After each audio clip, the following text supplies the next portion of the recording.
Kalau engkau jumpa perempuan di tepi jalan, engkau tertarik melihat dia, pulanglah ke rumah. Pesan Sayyidina Ali. Kalau kau nampak perempuan di tepi jalan, tertarik melihat dia, pulanglah ke rumah. Karena apa yang ada pada perempuan itu ada juga di rumah. Godaan, cobaan sebelum menikah maupun sesudah menikah. Apakah godaan dan cobaan sebelum menikah maupun mana? Apa pertanyaannya? Apakah godaan dan cobaan sebelum menikah? Sebelum menikah menengok anak gadis orang. Kalau udah menikah menengok bini orang. Banyak orang-orang yang berselingkuh, waktu ditanya, kenapa kau berselingkuh? Apa jawaban dia? Lebih berselera menengok bini orang daripada bini sendiri. Ini penyakit ini. Ini penyakit psikologis. Itulah kenapa perempuan disuruh menutup wajahnya. Jangan ejek perempuan bercadar. Kenapa? Karena bercadar itu sunnah. Tapi yang tak bercadar pun tidak apa-apa, bukan berarti dosa haram. Karena kalau bercadar wajib berarti tak bercadar haram. Bercadar, yang mau bercadar silakan, yang tak mau bercadar ya tak apa-apa. Tapi jangan bersolek berlebih-lebihan di muka laki orang. Ini banyak orang bersolek ini kan untuk laki orang, untuk laki dia macam hantu. Apakah godaan setelah menikah? Kalau engkau jumpa perempuan di tepi jalan, engkau tertarik melihat dia, pulanglah ke rumah. Pesan Sayyidina Ali. Kalau kau nampak perempuan di tepi jalan, tertarik melihat dia, pulanglah ke rumah. Karena apa yang ada pada perempuan itu ada juga di rumah.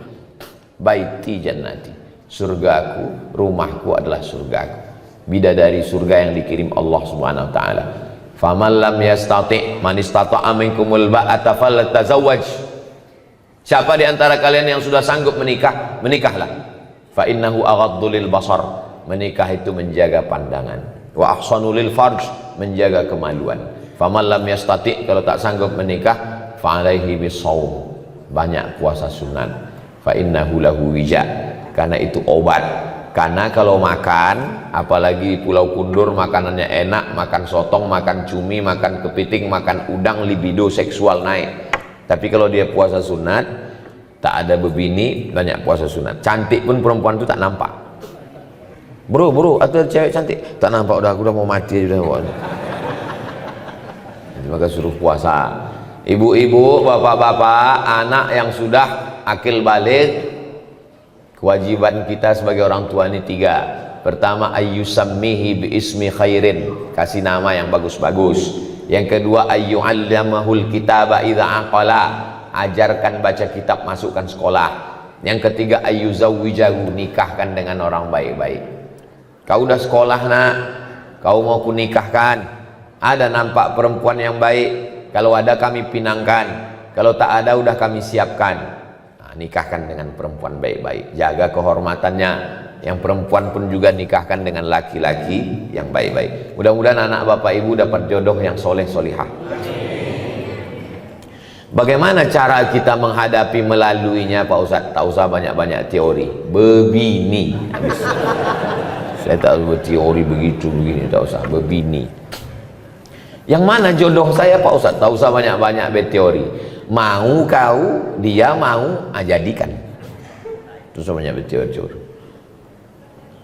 Kalau jodoh kita, nanti waktu kita tengok bergetar kita. Bergetar pun kalau dia tak mau.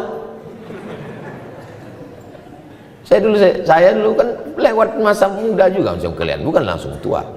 Saya tanyalah tetangga dekat rumah, Pak, apa tandanya kalau dia jodoh kita? Kalau kita tengok bergetar, katanya. Saya asal menengok perempuan bergetar. Tak kan jodoh, tak usah banyak teori. Mau kau sama dia. Dah, tak mau dia. Bunga bukan setangkai, kumbang bukan seekor, patah tumbuh hilang berganti, hilang satu tumbuh seribu. Ini anak-anak muda nih, begitu mau minang orang, kaulah satu-satunya, tak ada yang lain. Kalau kau tak mau nanti abang mati. La ilaha illallah. Wih, apa pula begitu? Macam tak ada aja perempuan di dunia ini. Banyak laki-laki ini mentalnya mental kerupuk. Begitu banyak perempuan. Nah, pinang. Tapi jangan kalian meminang petantang petenteng.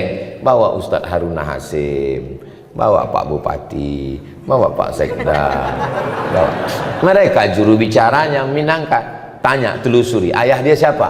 Ayah dia kerja di kantor Bupati. Apa Bupati? Bupati ngomong, kami membawakan ini anak tahfiz Quran mau minang. Pasti diterima. Mana mungkin orang tuh berani nolak? Awas kalau kau nolak nonjok katanya. Jangan kalian petantang-petenteng minang. Belum tuh. Saya pun tidak saya minang. Kiai saya minta tolong Kiai. Pak Kiai tolong pinangkan. Saya diam aja. Pak Kiai itu bercakap. Somad ngomong untuk Kiai. Enggak, saya diam aja. Jangan petantang-petenteng. Jangan saya kalian bawa. Saya diterima nanti. Pak Ustadz, jodohnya supaya dapat jodoh terbaik, doanya Pak Ustadz, doa Nabi Zakaria, Rabbi la tazarni fardan wa anta khairul warisin.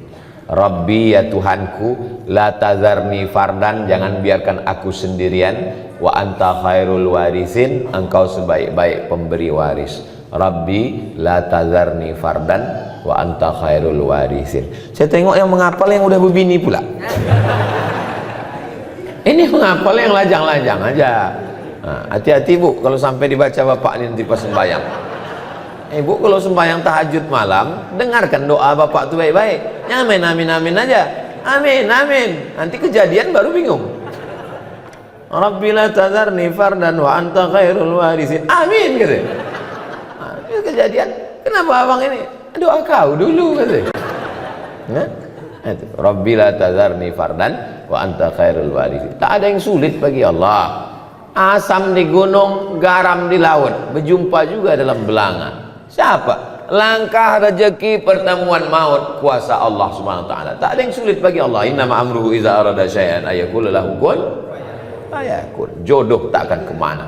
Tapi ingat, saingan di mana-mana. Mohon doanya Ustaz agar diberikan keturunan yang soleh dan solehah. Dunia ini memang tak pernah selesai. Sebelum tamat sekolah, nanti kuliah di mana? Sesudah kuliah, udah kerja apa belum? Sesudah kerja, udah berbini? Sesudah berbini, udah punya anak? Udah punya anak, laki-laki apa perempuan? Laki-laki. Kenapa belum punya anak perempuan?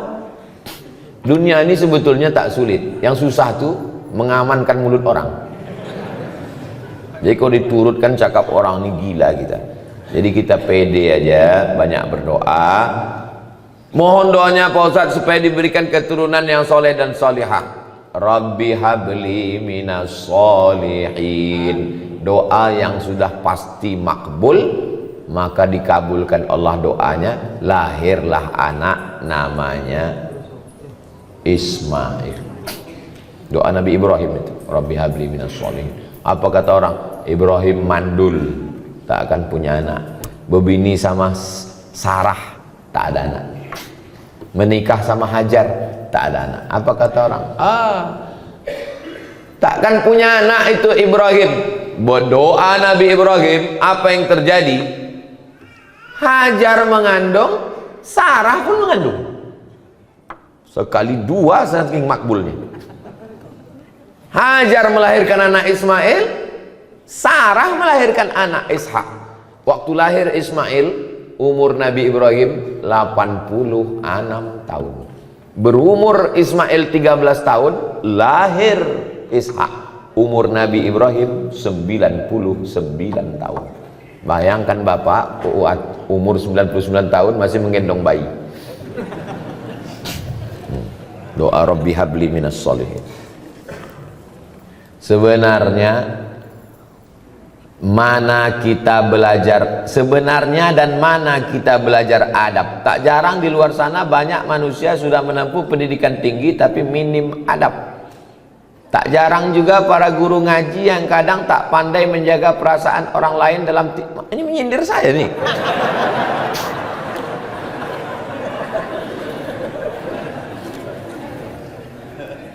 Yang mengajar adab yang pertama kali itu adalah ibu. Ini saya duduk di atas nih. duduk di atas dikasih kursi, dalam lubuk hati yang paling dalam tetap merasa bersalah. Kau salah somat, kau salah somat, kau salah somat. Kenapa? Karena kecil dulu diajarkan tak boleh duduk di atas kalau ada orang tua di bawah. Sampai udah setua ini pun tetap dia tengiang, tetap nampak wajah almarhum Muhammad, tak boleh duduk. Jadi waktu datang tamu duduk di lantai. Kita orang Melayu bentang tikar pandan, duduk tamu di bawah, saya di atas. Mak tu sudah mengkejip mata udah 2 kali. Saya tak juga turun, balik. Tak boleh bercelana pendek. Saya tak punya celana pendek. Sampai hari ini kalau diajak orang mandi ke pantai tetap bercelana panjang. Mandi kolam renang tetap celana pendek. Tak boleh celana pendek. Kalau bercakap mesti ada ujungnya. Di mana kau sekolah? Di pesantren tu, di pesantren pakcik, di pesantren mak, di pesantren wak. Anak sekarang tak ada ujung. Kelas berapa kau? Kelas 3. Sekolah di mana? SD. Tak ada ujung. Kita dulu ujungnya mesti ada. Kalau jumpa cium tangan, minta doa, minta embus kepala. Diajarkan adab tata krama sopan santun. Habis makan piring bawa ke dapur, dicuci, dicium sebelum diletakkan di rak piring. Adab. Makanya Islam ini adalah agama Islam. Islam kata salam. Salam artinya selamat. Selamat lidah, dari kata kasar selamat. Tak ada gunanya ilmu banyak. Kalau cerita ilmu banyak, yang paling banyak ilmunya google.com. Kalau cerita paling kuat hafalan, yang paling kuat hafalannya youtube.com. Yang paling hebat amalnya sampai masuk ke surga. Pernah dia tinggal di surga, keluar lagi, iblis. Iblis itu pernah di surga. Kita sehebat-hebat kita belum pernah masuk surga lagi. Kata iblis, hebat aku lagi dari kau, kata iblis. Makanya akhlak. Ajarkan anak akhlak. Siapa yang menanamkan akhlak? Di rumah. Karena anak paling lama di rumah. Jadi kalau nampak orang tak berakhlak, itu berarti di rumah orang tua, ayah, ibu tak mengajarkan akhlak.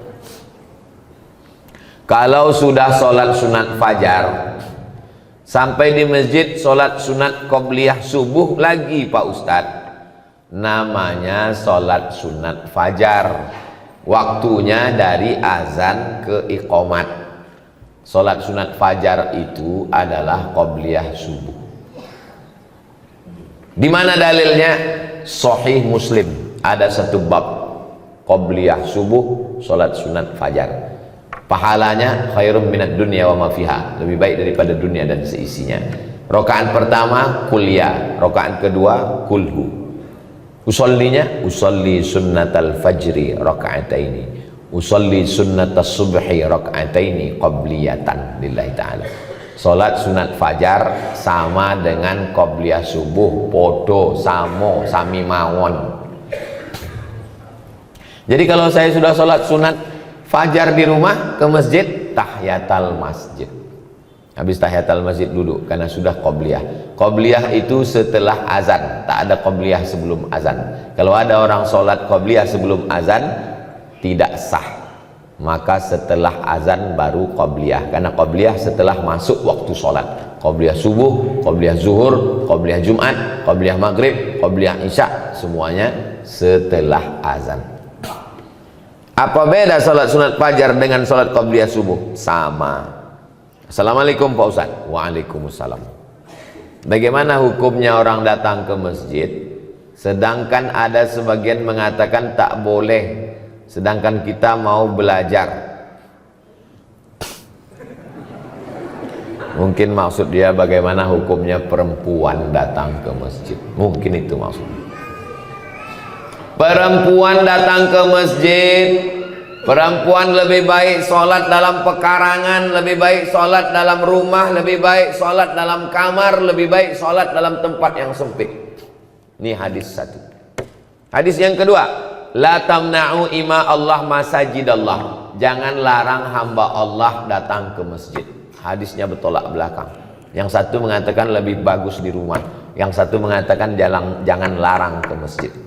Datang Imam Nawawi membahas dua hadis yang ikhtilaf ini. Kesimpulannya, kalau keadaan aman, di dalam masjid ada pengajian, tidak menimbulkan fitnah, boleh perempuan ke masjid. Pulau Kundur ini aman atau tak aman? Aman. Ibu tadi kemari ada dicegat tentara Israel? Tak ada. Ada datang Godzilla menangkap dari laut? Tak ada. Aman, tidak menimbulkan fitnah. Sudah tahu masjid itu sunyi, imamnya cuma sendiri imam, datang perempuan, tak boleh menimbulkan fitnah. Nah, tapi kalau aman, laki-laki banyak, maka perempuan boleh ke masjid. Apakah istri Nabi ke masjid? Ya, mana dalilnya? I'takafa Rasulullah sallallahu alaihi wasallam fil ashril awakhir min Ramadan, thumma i'takafa azwajuhu min ba'di. Nabi i'tikaf 10 hari di bulan Ramadan, setelah Nabi meninggal istrinya i'tikaf. Apa pelajaran dari situ? I'tikaf 10 hari 10 malam aja boleh, apalagi yang 10 menit. Yang 10 hari 10 malam aja boleh, apalagi yang 10 menit. Tetap dengan syarat dan ketentuan berlaku. Jangan sampai ke masjid pakai Honda, pakai sepeda motor, pakai celana legging sempit. Banyak atu-atu masuk parit menengok itu. Jangan ke masjid pakai minyak wangi terlampau harum. Masuk dia dari pintu, baunya sampai ke imam. Hilang ayat imam itu 1 halaman. Saya merasa banyak kesalahan terhadap suami. Bagus. Saya sudah sering minta maaf. Suami sudah maafkan. Tapi saya tetap saja merasa bersalah. Di sini saya tanyakan, apakah yang saya lakukan supaya perasaan saya tenang? Merasa bersalah padahal tak salah, itu kerja setan. Merasa berdosa padahal tak dosa, kerja setan. Merasa beramal padahal belum beramal, itu juga kerja setan. Saya sudah membocorkan SOS, standar operasional setan. Kalau menurut Allah benar, menurut Rasulullah benar, menurut ulama benar, jangan merasa bersalah. Aku sudah minta maaf, aku sudah amanah menjaga keluarga, menjaga anak-anak. Tanya suami, kau sudah memaafkan saya bang? Aku sudah memaafkan dek, karena aku terpaksa. Maka ibu tidak salah. Ibu sama dengan suami. Al-mu'minun suami, wal mu'minat istri, ba'duhum awliya'u ba'd. Mereka saling tolong menolong menjaga keluarga. Ya'muruna bil ma'ruf, mengajak anak keluarga berbuat baik. Wa yanhauna 'anil munkar, melarang buat munkar. Kau jangan selingkuh bang, kau jangan dilarikan pelakor, kau jangan buat macam-macam. Ini ku siapkan kain kalau mau pergi, ini baju koko, ini tasbih banyak berzikir, ini sholat jangan sampai tinggal. Kalau bapak dapat istri begitu, disiapkannya kain, baju koko, diingatkannya sembahyang tinggal di mana, pulang jam berapa, jalan sama siapa, sesungguhnya bapak sudah dikirimkan bidadari surga sebelum bapak mati. Kalau dapat istri model begini, jangan dikubur sebelum meninggal. Kalau kita mengkodok sholat, mana yang didulukan, kodok dulu apa sholat sunat rawatib dulu? Habis sholat maghrib, habis sholat zuhur nanti, usolli fardhu zuhri arba'a raka'atin qada'an. Qada' hukumnya wajib, rawatib hukumnya sunnat, zakat hukumnya wajib, sedekah hukumnya sunnat. Ketemu yang wajib dengan yang sunat, mana didulukan? Dulukan yang wajib. Tapi kalau saya kodok terus Pak Ustadz, saya tidak ba'diyah lah. Apa pula halangannya kodok? Bukan berat kodok itu. Kita hitung 1 rakaat itu berapa menit. Tunggu ya, paskan dulu detiknya. Allahu Akbar, Allahu Akbar kabiran walhamdulillahi katsiran wa subhanallahi bukratan wa asila wajjahtu wajhiya alladhi fatara as-samawati wal arda hanifan musliman wa ma ana minal musyrikin inna salati wa nusuki wa mahyaya wa mamati lillahi rabbil alamin la syarika lahu wa bidzalika umirtu wa ana minal muslimin. Bismillahirrahmanirrahim. Alhamdulillahi rabbil alamin arrahmanir rahim maliki yaumiddin iyyaka na'budu wa iyyaka nasta'in ihdinas siratal mustaqim siratal ladzina an'amta 'alaihim ghairil maghdubi 'alaihim waladdallin amin. Bismillahirrahmanirrahim. Qul huwallahu ahadun, Allahus samad, lam yalid walam yulad walam yakul lahu kufuwan ahad. Allahu akbar, subhana rabbiyal azim wa bihamdi, subhana rabbiyal azim wa bihamdi, subhana rabbiyal azim wa bihamdi. Sami Allahu liman hamidah, rabbana lakal hamdu mil'us samawati mil'ul ardi mil'u ma syi'ta min syai'in ba'du. Allahu akbar, subhana rabbiyal a'la wa bihamdi, subhana rabbiyal a'la wa bihamdi, subhana rabbiyal a'la wa bihamdi. Allahu akbar, rabbighfirli warhamni wajburni warfa'ni warzuqni wahdini wa'afini wa'fu anni. Allahu akbar, subhana rabbiyal a'la wa bihamdi, subhana rabbiyal a'la wa bihamdi, subhana rabbiyal a'la wa bihamdi. Pas 1 menit. 1 menit 1 rakaat. 4 rakaat 4 menit, tambah ba'diyah 2 rakaat, cuma 6 menit sholat. Siapa bilang sholat itu berat? Nonton bola 60 menit, perpanjangan waktu, dibohongi pula semua wasit. Kenapa tahan? Scroll 60 menit, kenapa tahan? Qadha cuma 4 menit, tak tahan. Berhasil setan. Apakah saya salah jika saya berpihak kepada mereka yang lemah padahal mereka salah? Udah lemah salah pula lagi. Pula kita berpihak kepada orang yang salah. Betul kata Allah, betul kata Rasulullah, betul kata ulama, lemah dia, kita tolong. Unsur akhaka, tolong saudaraku, zaliman au mazluman, yang zalim maupun yang dizalimi. Kalau yang dizolimi kami tolong, kami tahu cara menolongnya. Yang dizolimi kami tolong. Tapi kalau yang menzolimi, macam mana kami menolongnya? Tahan tangannya. Orang yang mau menzolimi, memukul, menganiaya, tahan tangannya. Begitu cara menolong orang. Tolong saudaramu yang menzolimi maupun yang dizolimi. Jangan diam menengok orang teraniaya. Saya jalan bawa mobil, nyetir sendiri. Saya tengok ada satu anak diletakkan di atas parit. Di atas parit ini ada papan. Anaknya berdiri, dilempar sama 2 orang anak pakai batu. Turun saya dari mobil, saya tengok lama. Saya tengok anak yang dilempar. Habis itu rupanya lama-lama 2 anak ini sadar, ditengoknya saya. Tengoknya saya, ketakutan. Saya bilang, kau berdua bawa ayah kau sini, ku pijak batang lehernya. Kalau sekali lagi ketangkap kau menganiaya, membuli anak-anak ini, habis kalian gua. Saya paling pantang menengok orang, membuli orang, baik anak-anak maupun orang dewasa. Tak boleh menganiaya orang, tak boleh menzolimi orang. Maka kalau kita menengok ada, walaupun hal kecil remeh-temeh, banyak orang, itu anak-anak biasa, itu sudah membunuh mental dia. Berapa banyak anak-anak bunuh diri gara-gara mentalnya diejek, diolok, mengadu sama maknya, ngadu sama ayah. Memang begitu anak-anak. Jangan, anak-anak ini mesti kita bela. Anak saya, keponakan saya, itu ditanya, ada kawan di kelas itu yang ngejek-ngejek, ngolok-ngolok, ada? Tak ada. Kalau ada mengejek, balas. Mana boleh kita balas ejek? Boleh. Disentilnya telinga kau, cabut telinga dia. Yang dibiarkan anak kita dia olok-olok orang. Apakah saya membatasi pergaulan suami? Kalau suami berkawan sama peminum khamar, pecandu narkoba, ibu jangan diam. Jadi bagaimana kami bersikap kalau suami saya nih Pak Ustadz sering berkawan, mabuk-mabuk, sakau-sakau, pecandu narkoba? Sebentar ya.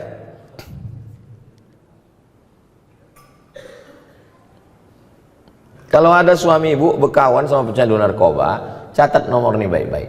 0813 11 44 21 93, nomor BNN,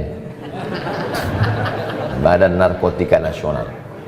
Sekarang mungkin ibu belum tertarik untuk menulisnya, tapi nanti kalau ingat, cari ceramah saya di Masjid Hijir Ismail di menit yang pokoknya pas di ujung-ujung pas tanya jawab. Hubungi BNN, suruh tangkap. Karena kalau ibu menasehati, janganlah bang pakai narkoba bang. Oh diamuknya ibu, tangkap dia. Sesudah tangkap, jenguk. Insya Allah udah menangis darah dia. Biar agak-agak 3 malam. Orang kalau tidak dikasih efek jerah, kalau tidak shock terapi, dia tak akan takut. Nah mesti begitu. Nanti kalau ada orang yang mengeluh suaminya, suami pecandu narkoba, suami pejudi, suami ini, suami jahat, suami nakal segala macam, insya Allah kalau pakai jurus saya ini, Gimana suaminya, Bu? Alhamdulillah Pak Ustadz, sudah ditangkap. Tak mampan lagi nasihat zaman sekarang. Bagaimana dengan perempuan yang tidak berjamaah subuhnya tapi mau melaksanakan sholat sunat isyraq di rumah? Di rumah itu usahakan ada namanya musolla al-bait. Musolla al-bait dalilnya Nabi datang bertamu ke rumah sahabat. Setelah makan Nabi bertanya, aina turidu an usolli? Di mana kamu mau saya sholat di rumahmu? Kata sahabat, sholat di sini ya Rasulullah. Nabi pun sholat. Tempat sujud Nabi di rumah itu dijadikan musolla al-bait. Itulah dalil sunnah membuat satu sudut rumah musolla. Tapi rumah kami tak besar Pak Ustadz, bukan rumah orang kaya, tak ada musolla khusus. Tak perlu, buat aja satu sudut yang biasa sholat di situ, sholat duha di situ, tahajud di situ, letakkan sajadah di situ. Maka menurut mazhab Hanafi, musolla al-bait perempuan boleh iktikaf di situ, laki-laki tak boleh. Laki-laki mesti di masjid. Perempuan yang berat, ada anak kecil, kesulitan kesusahan, dia boleh iktikaf di situ dan dia boleh sholat sunat isyraq. Ya bagi yang berat, karena sholat sunat isyraq mesti di masjid. Nah, maka dia sholat di situ. Habis itu dia berzikir baca Quran sampai masuk waktu jam 6.11. Habis itu baru dia selanjutnya ada aktivitas-aktivitas.